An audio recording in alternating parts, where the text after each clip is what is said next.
Before you start any work in MarginNote, you want to organize your documents into folders. By default, after installing the app, you have a local folder with a sample folder called MN4Sample. It has 3 documents. Local folders stay on your Mac and they don't sync with other devices. To create a new folder, go to the down-facing arrow on the folder name, then New Folder icon. You can then name your folder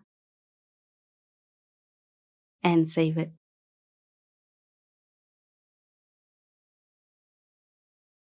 An iCloud folder syncs across your devices via iCloud. I already have several folders in iCloud that are syncing with my iPad. Some of these were created for the iPad course of MarginNote 4. Creating a new folder is similar to how you do it for local folders.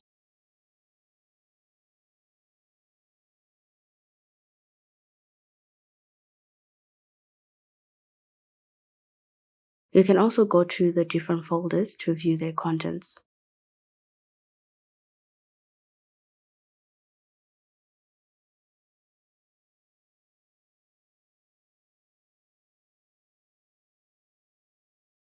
To nest a folder, that is, if you want to make it a subfolder of another folder, make sure to select the parent folder before you create it.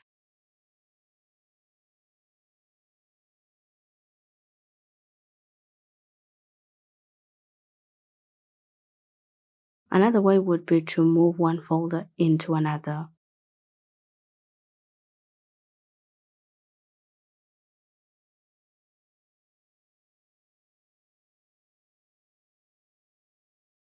Once you've created them. So this is something you do as an afterthought after you've already created the folders. That is because drag and drop doesn't work in MarginNote 4. The app also lets you access specific folders on your Mac that are located in third-party cloud services or anywhere on your Mac.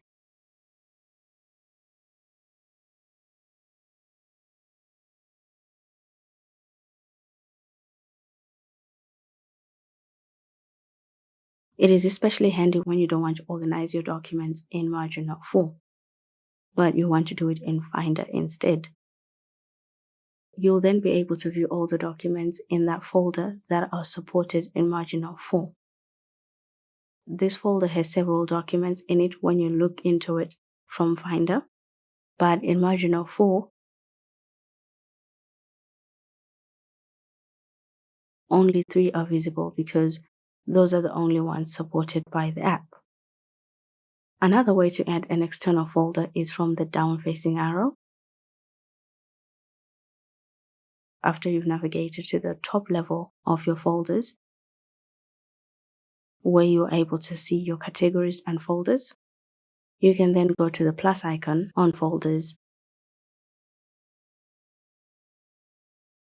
and then add your external folder.